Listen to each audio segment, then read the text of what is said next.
فسبحان الذي لا يحصى امتنانه باللسان ولا بالقلم.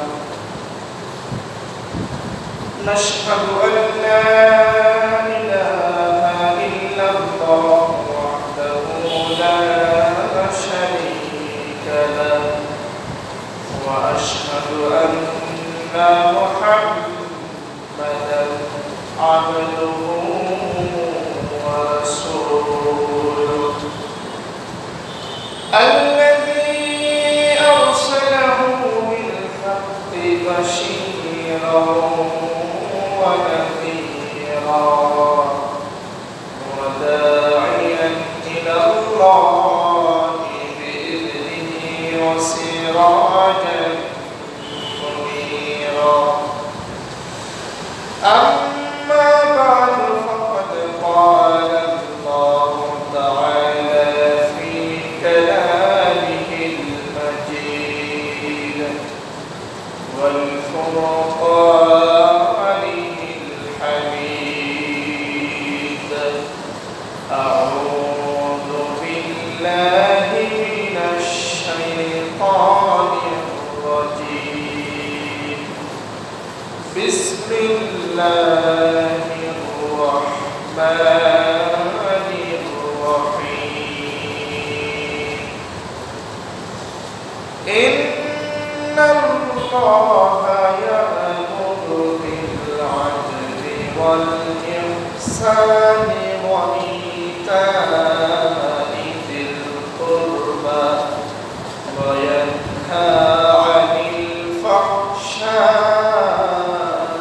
والمنكر والبغي يعظكم لعلكم تذكرون.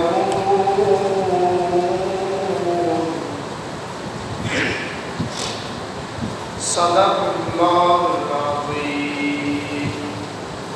وقال تعالى في شان حبيبه مخبرا وآمرا: إن الله وملائكته يصلون على النبي يا أيها الذين آمنوا صلوا عليه وسلموا تسليما. اللهم صل على محمد وعلى آل محمد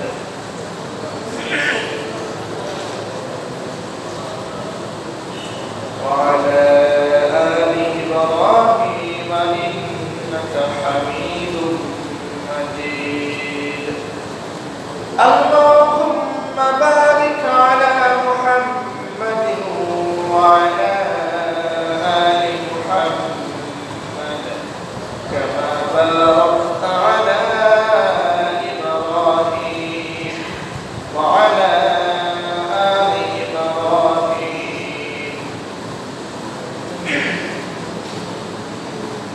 সবাই পড়েন বালাগত আলা বিকামালিহি কাশাফাত দুজা বিজামালিহি হাসানাত জামিউ খিসালিহি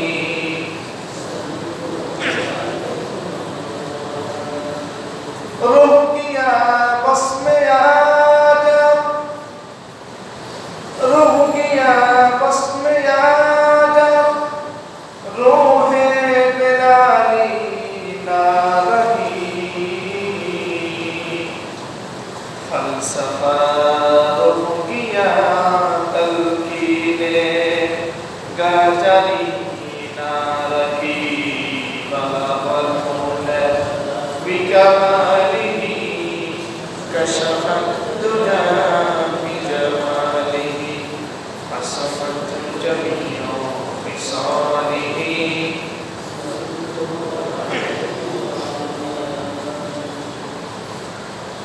সর্বপ্রথমে সে মহান সত্তার শুকরিয়া আদায় করছি যে মহান সত্তা, যে বিশাল আকাশের মালিক, বিস্তীর্ণ জমিনের মালিক, কুল কায়নাতের মালিক, যিনি সকল সৃষ্টির সৃষ্টিকর্তা, সকল বিধানের বিধানদাতা, সকল মাখলুকের রিজিকদাতা, যিনি সাগরকে নগর বানান, নগরকে সাগর বানান, রাতকে দিন বানান, দিনকে রাত বানান, আমিরকে ফকির বানান, ফকিরকে আমির বানান, সেই মহান সত্তা পরওয়ারদিগার, সেই মহান সত্তার নাম কি? সবাই বলি সেই মহান সত্তার নাম কি? সে আল্লাহর জন্য সকলে পড়ছি আলহামদুলিল্লাহ। রব্বানা লাকাল হামদ হামদান কাসীরান তাইয়্যিবান মুবারাকান ফীহি। দুরূদ এবং সালাম বর্ষিত হোক বিশ্ব মানবতার মুক্তিদূত, যিনি এসেছিলেন পথহারা পথভোলা মানুষের জন্য, পথের দিশাদানকারী হিসাবে, যিনি এসেছিলেন অসহায় নির্যাতিত নিষ্পেষিত মানবতার কল্যাণের জন্য, বিশ্বনবী, নবীর কুলের সরদার, রাহমাতুল লিল আলামিন, সাইয়্যিদুল আম্বিয়া ওয়াল মুরসালিন, খাতামুন নবিয়্যিন, উম্মতের কান্ডারি, পথের দিশারি, সকলের প্রিয় মুহাম্মদুর রাসূলুল্লাহ সাল্লাল্লাহু আলাইহি ওয়াসাল্লাম। সম্মানিত মুসলিম কিরাম, জুমার দিনটা আমাদেরকে মনে করতে হবে সাপ্তাহিক ক্লাস। একজন মুমিনের জন্য, ঈমানদারের জন্য জুমার দিনটা কি? সাপ্তাহিক ক্লাস। একটু আওয়াজ করে বলি, জুমার দিনটা আমাদের জন্য কি? সাপ্তাহিক ক্লাস। এই ক্লাসের সবাই ছাত্র, এই ক্লাসের সবাই ছাত্র, কিন্তু যিনি মেম্বারে বসে কথা বলবেন তিনি হচ্ছেন এই কোরআনের স্পিকার, অর্থাৎ যিনি কোরআন থেকে বক্তব্য দিবেন, এই ছাড়া তিনি আর কিছু নয়। এই কোরআনের কথাগুলি তার কথা, আর তার কথাগুলি হবে কোরআনের কথা। সে কোরআন থেকে, সহিহ সুন্নাহ থেকে আমরা সাপ্তাহিক জুমার দিনে এসে আলোচনা শুনে সেই দিক নির্দেশনামূলক কথাগুলি আমাদের বাস্তব জীবনে প্রয়োগ করে আল্লাহর প্রিয় বান্দা হওয়ার প্রচেষ্টা, সাধনার চেষ্টা করাই জুমার দিনের আমাদের মূল শিক্ষা হতে হবে। সম্মানিত উপস্থিতি, এই জন্য যখন ক্লাস শুরু হয়, সেই ক্লাসে কিছু ভালো ছাত্র এবং কিছু খারাপ ছাত্রের পার্থক্য কিন্তু যিনি ক্লাসে উপস্থিত থাকেন শিক্ষক তিনি বুঝতে পারেন। শিক্ষক কোনো ছাত্রের দিকে তাকালেই বা কোনো ছাত্রের মোটিভেশন দেখলেই শিক্ষক বুঝে নিতে পারেন সেই ছাত্রটি কোন পর্যায়ের ছাত্র। তা আমরা যারা জুমার নামাজে এসেছি, মুসল্লি হিসেবে এসেছি, এখন আমরা শ্রোতা হিসেবে এসেছি, আমরা শ্রোতা হিসেবে, মুসল্লি হিসেবে আমরা কি এক নাম্বার হতে চাই? ইনশাআল্লাহ করে একজন আমরা কি এক নাম্বার হতে চাই সবাই? যদি আমরা শ্রোতা হিসেবে, মুসল্লি হিসেবে যদি এক নাম্বার হতে চাই, তাহলে প্রত্যেক কথাগুলি মনোযোগ দিয়ে শ্রবণ করতে হবে, আর প্রত্যেক কথাগুলি শুনে নিজ থেকে সেই কথার জবাব দিতে হবে। যদি নিজের থেকে সেই কথাগুলির জবাব দিতে পারেন, রেসপন্স করতে পারেন, আওয়াজ দিতে পারেন, তাহলে বোঝা যাবে আপনি কথাগুলি শুনছেন। আর যদি আপনি চুপ করে বসে থাকেন, আপনি যদি কোনো কথার উত্তর না দেন, তাহলে বোঝা যাবে আপনি সেই কথাগুলি শুনছেন না বা মনোযোগ এদিকে নাই, বা ইবলিস আপনার ভিতরে আসর করে বসে আছে, ইবলিস আপনাকে কথা বলতে দিচ্ছে না। এখন আপনি ইবলিসের কথা শুনবেন না আল্লাহর কথা শুনবেন? আল্লাহর কথা শুনলে যে কথাগুলি হবে রিঅ্যাকশন করতে হবে। আমরা আজকে আলোচনা করব যে বিষয়, সেই বিষয়টি সম্পর্কে ভালোভাবে বুঝতে হবে এবং আলোচনার সর্বশেষ আমরা প্রশ্ন করব যে কি বিষয় আলোচনা হয়েছে, কয়েকটি বিষয় যদি আপনারা বলতে পারেন তাহলে বুঝবো আপনারা মনোযোগ দিয়ে শ্রবণ করেছেন।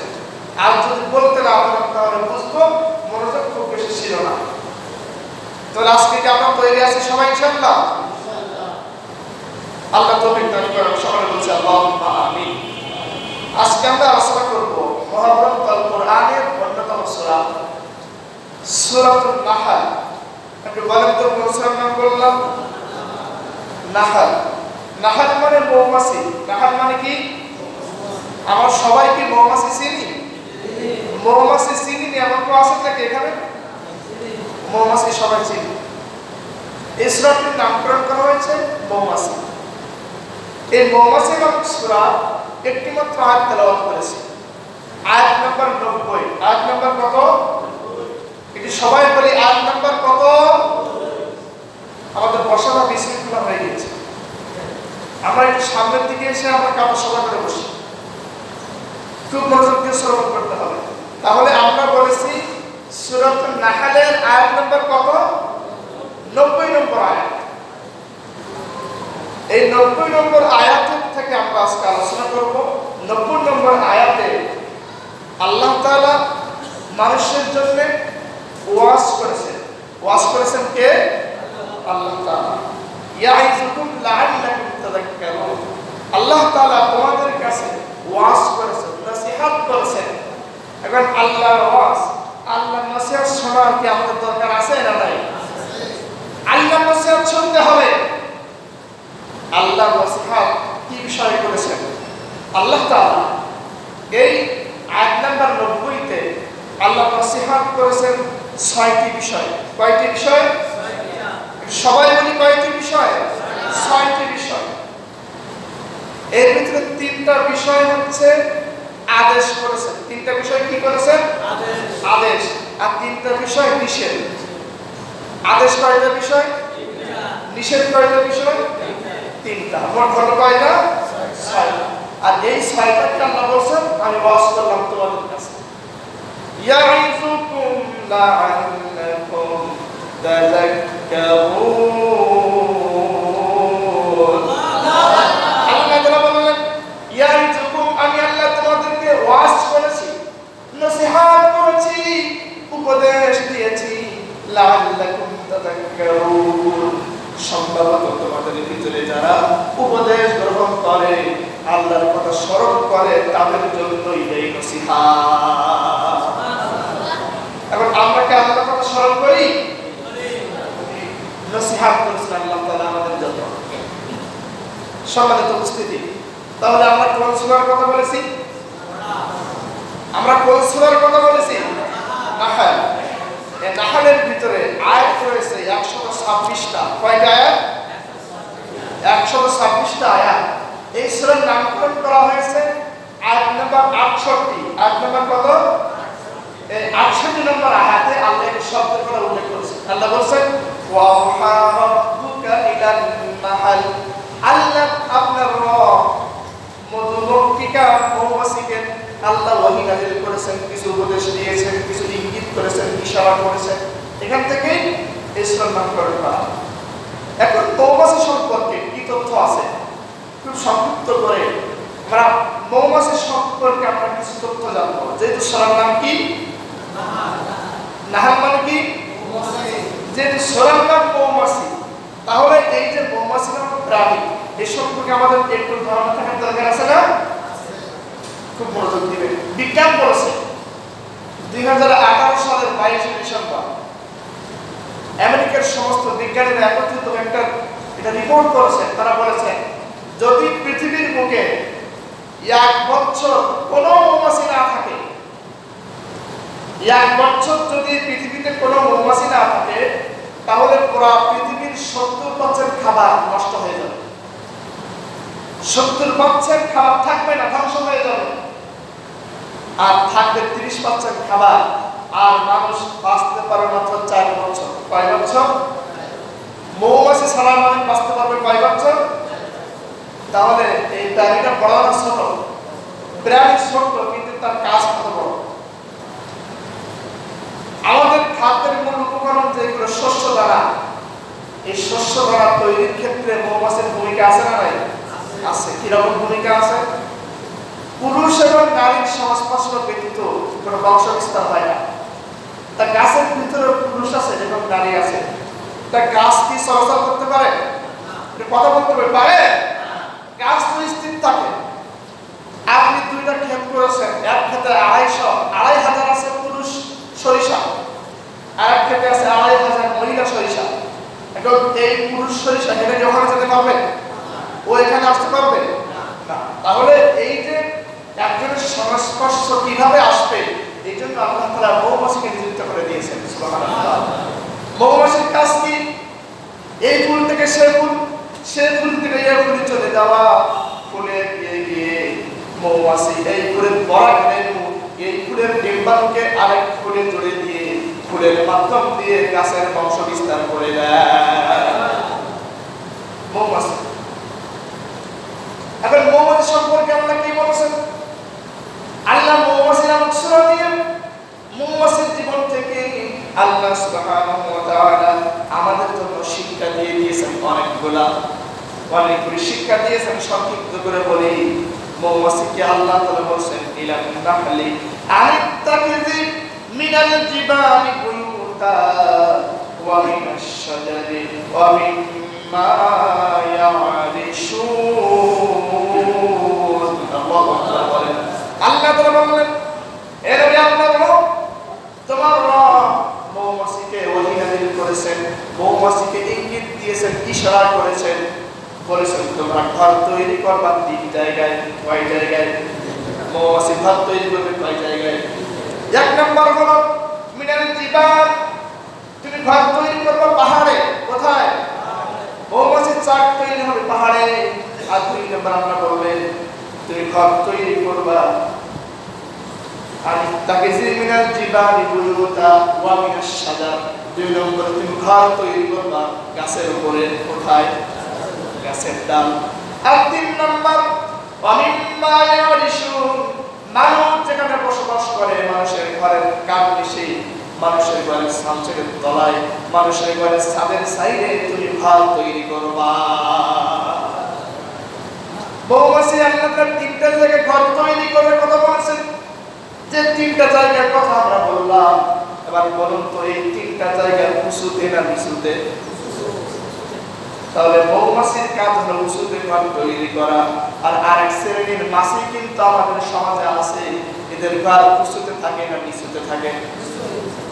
আরেক শ্রেণীর কুয়ে মাছি আছে, এদের ঘর পায়খানায়। আরেক শ্রেণীর মাছি আছে, এই মাছিগুলি নাপাক জায়গায় বসে, আবার ভালো জায়গায় কিন্তু বসে। আল্লাহ তাআলা বললেন 2 রকম মাছি আমি আল্লাহ সৃষ্টি করে দিয়েছি। ও মানুষেরা, তোমরা মৌমাছির কাছ থেকে শিক্ষা নাও। মৌমাছি যেমন নিচু জায়গায় যায় না, নিচু কাজ করে না, তোমরা মানুষেরা মৌমাছির মতো নিচু কাজ করবে না। কথা বলেন ঠিক কিনা? আল্লাহ তাআলা বলে দিলেন। আর বললেন 2 নম্বর মাছির কথা, নিচু মন মানসিকতার মাছি। এরা পায়খানায় বসে, মিষ্টির খাবারেও বসে, এদের কোনো ভেদাভেদ নাই, এদের কাজ কোনো উচ্চ পর্যায়ের কাজ নয়। আল্লাহ বলেছেন তোমরা মৌমাছির মতো হবে, কিন্তু কুয়ে মাছির মতো তোমরা হবে না। কথা বলেন ঠিক কিনা? এখন আমরা কোন মাছির মতো হব? সবাই বলেন কোন মাছির মতো হব?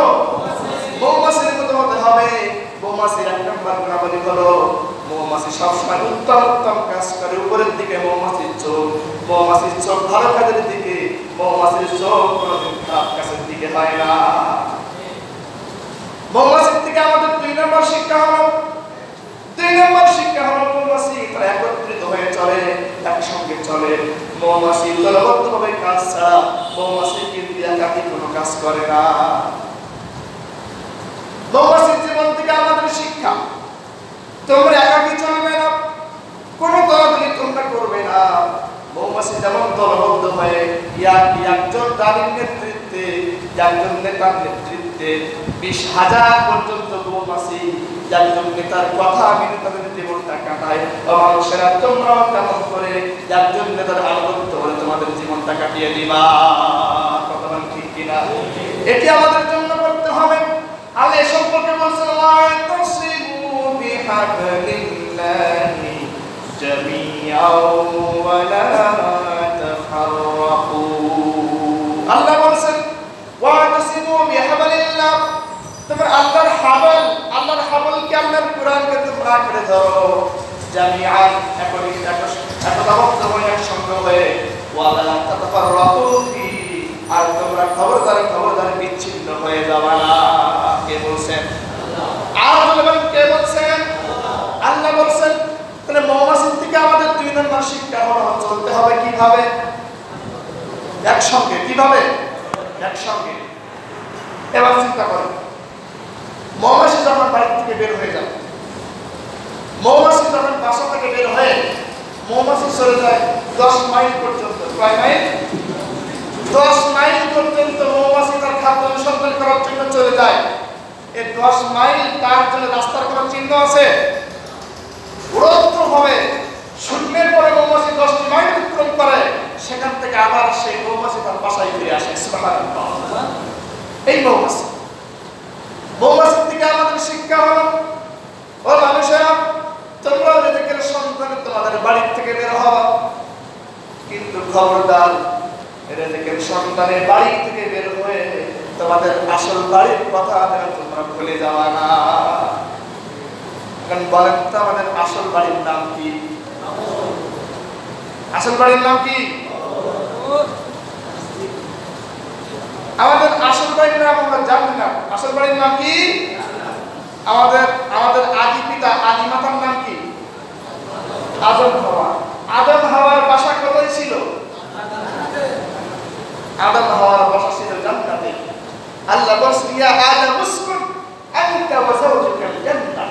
ইয়া আদম এবং হাওয়া, তুমি এবং তোমার স্ত্রী জান্নাতে অবস্থান করো। সুবহানাল্লাহ।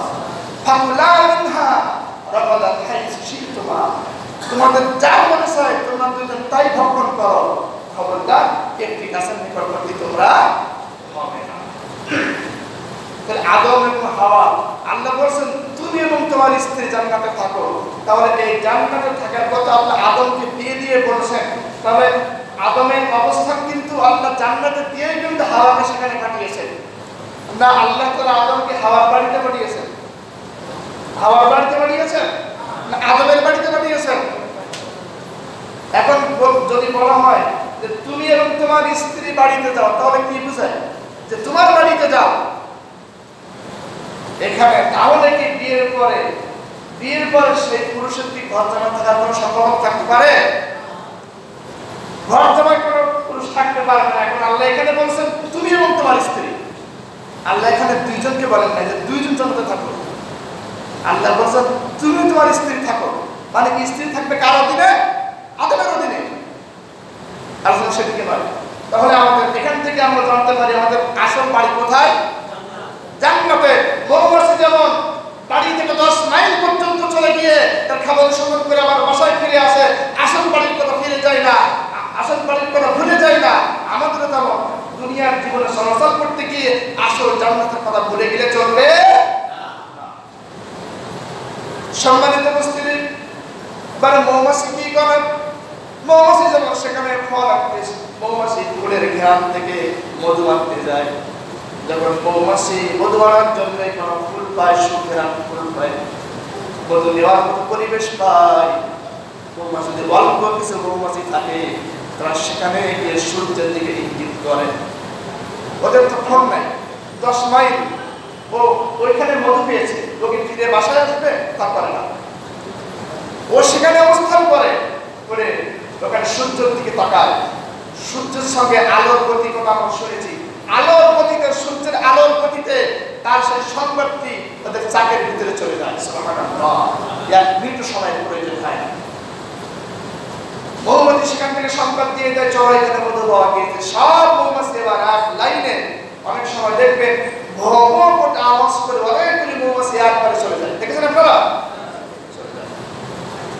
প্রিয় উপস্থিতি, অনেক তাত্ত্বিক আলোচনা, সেদিকে আমাদের বিষয় না। তাহলে আমরা এখান থেকে আমরা বুঝে নিতে পারি, আমরা বুঝতে পারি মৌমাছি তার আসল বাড়ির কথা কখনো ভুলে যায় না। আর মৌমাছি কোনোদিন খারাপ জায়গায় বসে না। মৌমাছি সবসময় ভালো জায়গায় বসে, ভালো জিনিসটাই নিয়ে আসে। আর মৌমাছি হায়াত পায় 12 দিন। কয় দিন? 12 দিন হায়াত পায়। এই 12 দিন মৌমাছি হায়াত পেয়ে মাত্র আধা চামচ মধু তার পেটের ভিতরে সংগ্রহ করে। আধা চামচ মধু পেটের ভিতরে সংগ্রহ করে তার অর্ধেক মধু সেই মৌমাছি গ্রহণ করে, আর অর্ধেক মধু সেই মৌমাছি শাকের ভিতরে রেখে দেয় বান্দার জন্য। সব খায় না, রেখে দেয়।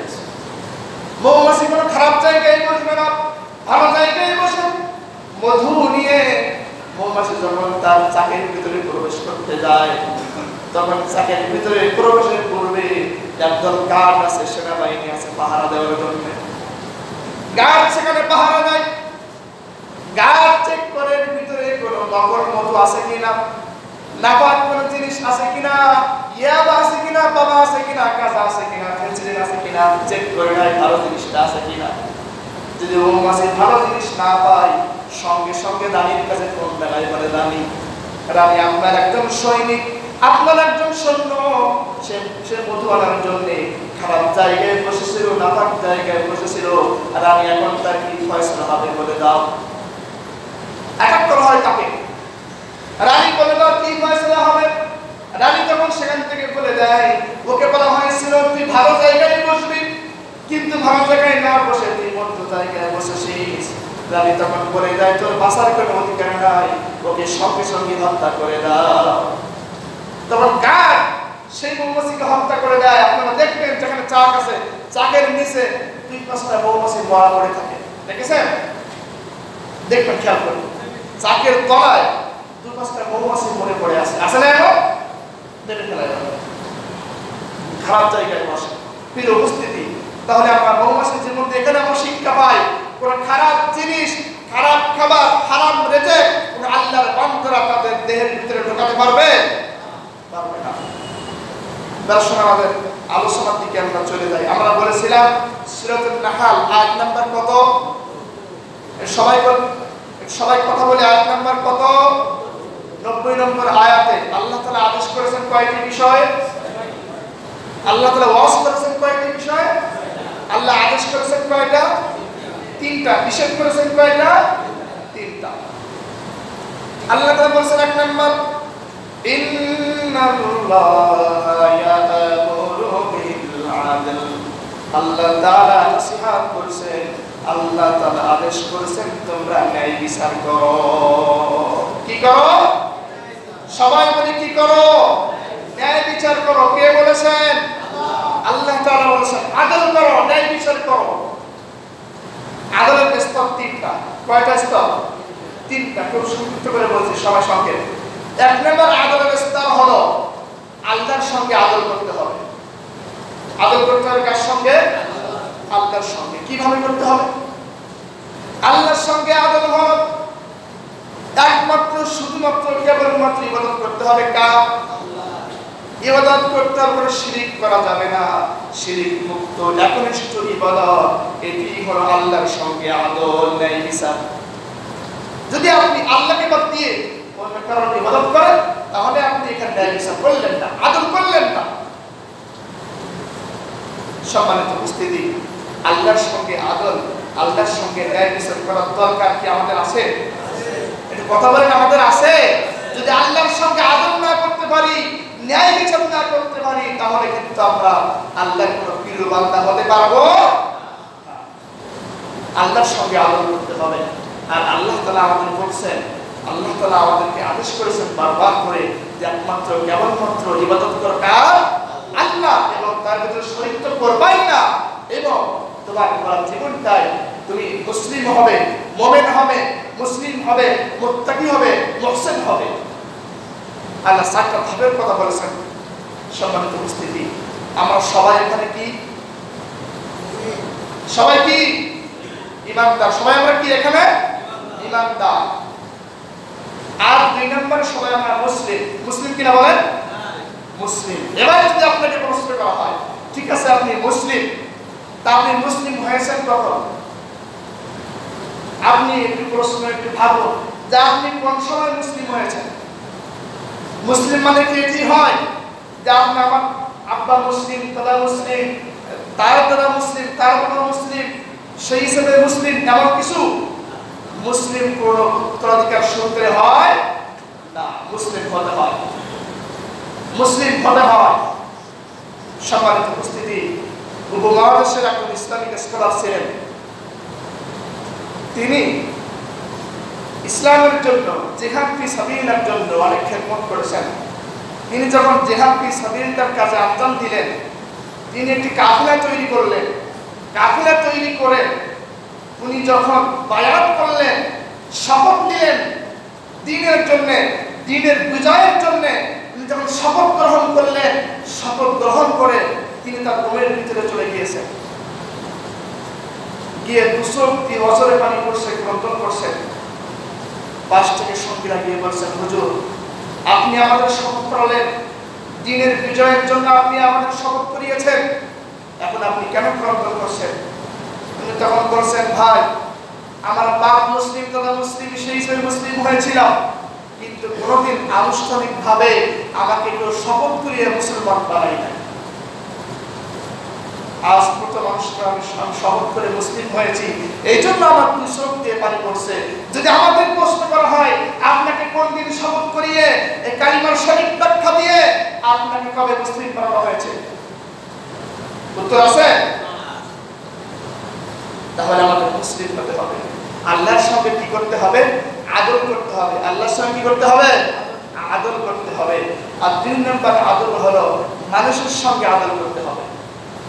মানুষের মাঝে ন্যায় বিচার প্রতিষ্ঠিত করতে হবে। এই কথাটি কে বলেছেন?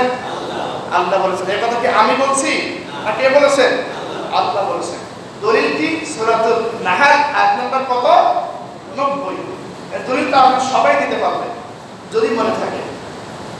মানুষের মাঝে ন্যায় বিচার প্রতিষ্ঠিত করতে হবে, এই কথাটি কে বলেছেন? আল্লাহ বলেছেন। আদল করতে হবে। সম্মানিত উপস্থিতি, আদলটি কিভাবে করতে হবে বা আদলের পদ্ধতি কেমন, কিভাবে সাহাবীরা আদল করেছেন, একটি দৃষ্টান্ত আমি দিচ্ছি, আপনার সামনে দিতে চাই। সেটি হলো হযরত আলীর খেলাফতের সময়। আলী তখন খেলাফতে আসীন আছেন। হযরত আলী নিজেই তখন আমিরুল মুমিনিন খলিফাতুল মুসলিমিন।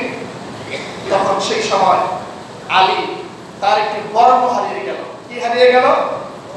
বর্ম, যুদ্ধের ময়দানে লাগে বর্ম হারিয়ে গেল। বর্ম হারিয়ে গেছে, তিনি খুঁজছেন, খুঁজে বর্মটি পান না। হঠাৎ করে তিনি বাজারে ঘুরতে গেলেন। ইরাকের কুফা নগরীতে আলী যখন বাজারে ঘুরতে গিয়েছেন, বাজারে ঘুরতে গিয়ে দেখেন বাজারের ভিতরে তার সেই বর্মটি একজন বেদুইন বিক্রয় করছে। একজন দোকানদার তার সে বর্ম নিয়ে বাজারে বিক্রয় করছে। কেমন মনোযোগ আছে না গেছে? কি ঘুমাচ্ছে নাকি? আলী তখন বলছেন, ভাই এই বর্মটি কার? কেন আমার কাছে আছে? আমার। না ভাই, বর্মটি আমার, হারিয়ে গিয়েছিল। বর্মটা আমার, আমি দেখতে পাচ্ছি, আমি সবচেয়ে বর্মটা আমার, তুমি আমাকে দিয়ে দাও। লোকটি বলছে, না আমার কাছে আছে, নগদ মালিক আমি এখানে এসেছি বিক্রয় করতে, বর্মটি আপনার কিভাবে হবে? আলী বলছেন, না ভাই বর্মটি আমার, কারণ আমি তো জিনিস চিনি, আর আমি কি করে তোমার সঙ্গে মিথ্যা কথা বলবো? তখন সেই লোকটি বলছে যে ঠিক আছে, তাহলে আমাদের মাঝে বিচার করতে হবে, ফয়সালা করতে হবে, একটি সিদ্ধান্তে আসতে হবে। আসলেই যুক্তি তর্কের ভিত্তিতে, একবার পর্যাপ্ত প্রমাণের ভিত্তিতে, সাক্ষীদ্বয়ের সাক্ষীর ভিত্তিতে আসলে যে ব্যক্তি হকদার সেই ব্যক্তি বর্মটি পাবে। এই কথাটি বলেছেন তখন এমন একজন ব্যক্তি যিনি হচ্ছেন সেই জামানার প্রেসিডেন্ট। সেই জামানার কি প্রেসিডেন্টের সঙ্গে কথা হচ্ছে। চিন্তা করা যায়, একজন সামান্য দোকানদার, খুচরা দোকানদার আপনার এলাকার মেম্বারকে যদি বলে এই জিনিসটা আমার, দিয়ে দাও, এখন যে সে ব্যক্তি বলে আপনার না আমার, ওর কি দাম থাকবে? তো মেম্বার কিছু না বললো, আপনার যেগুলো বেশিও থাকে এইগুলো কি তো একবার রাখবেন আসতে, হ্যাঁ মেম্বারের উপরে কথা কে দিয়েছে? অথচ আলী বলছেন না, বিচার হবে। তখন সেই জামানার বিচার ছিল, সেই জামানার কাজী ছিল সুরাই রহমতুল্লাহ আলাইহি। সুরাই একজন কাজী, উনি ছিলেন প্রধান কাজী। ওনার কাছে যাওয়া হলো। এই কেসের বাদীকে, মনোযোগ করে দেখছেন, এই কেসের বাদীকে, বাদী হচ্ছে একজন বেদুইন, একজন দোকানদার, আর এই কেসের বিবাদীকে আলী। এমন আলী তিনি খলিফাতুল মুসলিমিন, আমিরুল মুমিনিন, সেই জামানার খেলাফতের তিনি প্রতিষ্ঠিত হকদার, এবং তিনি তখন আমির, প্রেসিডেন্ট। শাহজাহানের প্রেসিডেন্টের সামনে প্রেসিডেন্ট বিচার করতে গিয়েছেন, বিচার নিয়ে প্রেসিডেন্টের বিরুদ্ধে একজন বেদুইন সামান্য দোকানদার, খুচরা দোকানদার অবজেকশন দিয়েছে। একটু চিন্তা করেন কথাটা কি সুন্দর আদল ছিল, ন্যায় বিচার প্রতিষ্ঠিত ছিল। সম্মানিত উপস্থিতি, আলী তখন আলীর বিরুদ্ধে বর্বরটি নিয়ে সেই লোকটি সোয়াইয়ের সামনে এসে হাজির হয়েছে। বলছে, কাজী, চিফ জাস্টিস, বিচারপতি, আপনি বিচার করে দেন, এই বর্বরটি আমার হাতে আছে, আমার দখলে আছে, বর্বরটি আমার। কিন্তু খলিফাতুল মুসলিমিন আমিরুল মুমিনিন আলী বলছেন, না, বর্বরটি আমার, আপনি বিচার করেন। এই সময় সোয়াই বলছে, ঠিক আছে, ইয়া আমিরুল মুমিনিন খলিফাতুল মুসলিমিন, আপনি বলুন আপনার পক্ষ থেকে আপনার মন্তব্য কি। যখন বিচার করা হয় তখন দুই পক্ষ থেকে বক্তব্য শোনা হয়। আগে বক্তব্য শুনলেন কার কাছে? আলীর কাছে বক্তব্য শুনছেন। আলী তখন বলছেন, ভাই, এই বর্বরটি আমার, কোন যুদ্ধের ময়দানে যাওয়ার আগে বর্বরটি আমার কাছ থেকে হারিয়ে গিয়েছিল, কিন্তু অনেক দিন পরে বাজারে ঘুরতে ঘুরতে গিয়ে আমি এই বর্বরটি দেখলাম, এই লোকটি বিক্রয় করছে, বর্বরটি আমার হবে, শিওর আমার।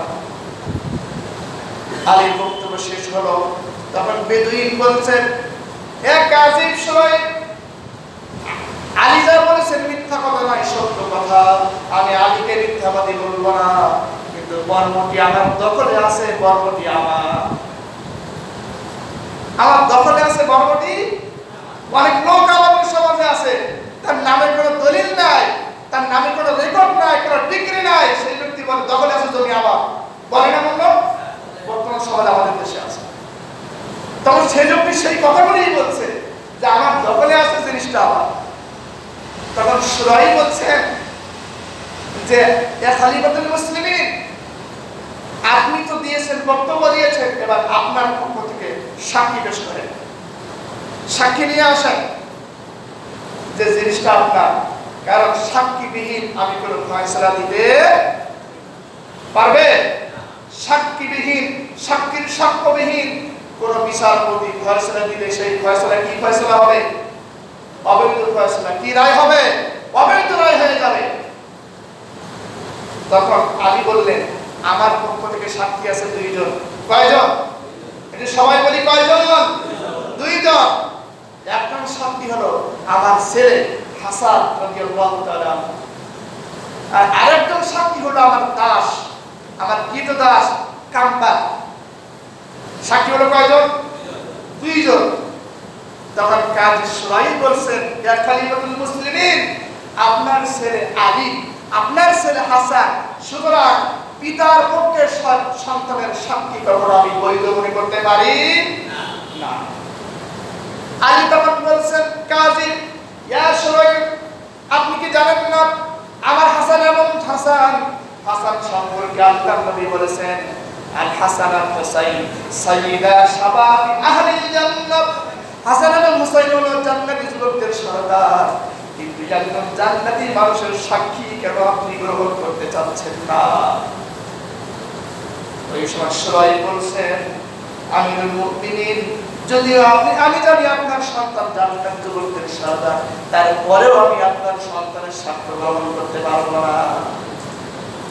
তখন আলী বলছেন যে, তাহলে আমার কোনো সাক্ষী নাই, আমার কোনো সাক্ষী নাই, আপনি বর্বরটি ওই লোকটিকে দিয়ে দিতে পারেন। যখন এই কথা বলা হলো, সেই বেদুইন লোকটি দাঁড়িয়ে হতভম্ব হয়ে গেলেন। সেই বেদুইন লোক তখন বলছেন, এমন রাজ্যে আমরা বসবাস করছি, এমন দিনের ভিতরে আমরা দেখতে পাচ্ছি, এমন দিন একজন খলিফা, একজন বাদশা সামান্য কাজীর কাছে এসে তার বিচার করে তার বিরুদ্ধে রায় দেয়, কিন্তু বাদশা কিছু বলে না। সুতরাং এইরকম রাষ্ট্র, এইরকম দিন আমরা চাই। আমি এক্ষুনি বলে নিলাম, লা ইলাহা ইল্লাল্লাহু মুহাম্মাদুর রাসূলুল্লাহ। সঙ্গে সঙ্গে সেই বেদুইন লোকটি ইসলাম গ্রহণ করে কালিমা পড়ে মুসলমান হয়ে গেলেন। আলী তখন বললেন, ভাই, যেহেতু জিনিসটা আমার, আর সেই লোকটি বললেন, ইয়া সুরাই, এ খলিফা, এ কাজী, আমি এই বর্বরটি সত্যি আপনার বর্বর, আমার বর্বর না, আমি বর্বরটি দিয়ে দিলাম, এই বর্বরটি আমি নিব না।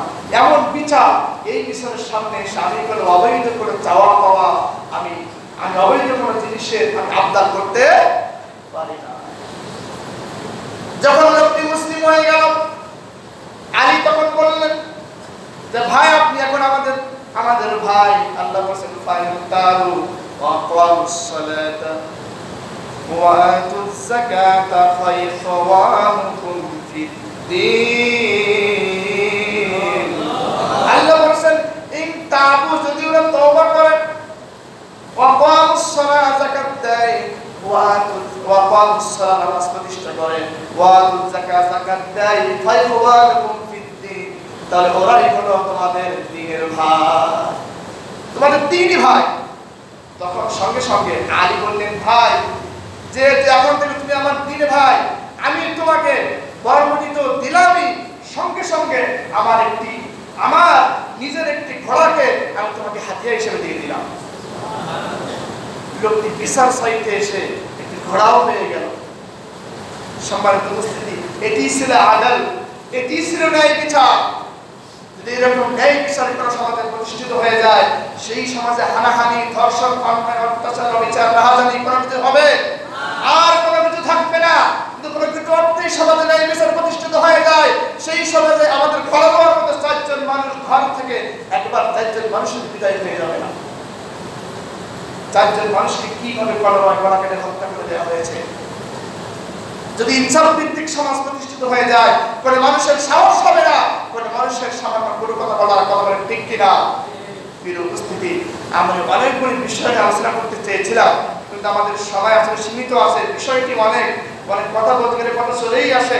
আমরা বলেছিলাম কয়টা বিষয়ে আল্লাহ ওয়াজ করেছেন, কয়টা বিষয়ে আমরা এখানে আলোচনা করেছি, কয়টা বিষয়? একটা, বাকি আছে কয়টা? 5টা। এই 5টা ওয়াজ কি আমাদের শোনার দরকার আছে? এখানে লোক বলছে পিছনে সবাই হয় চুপ।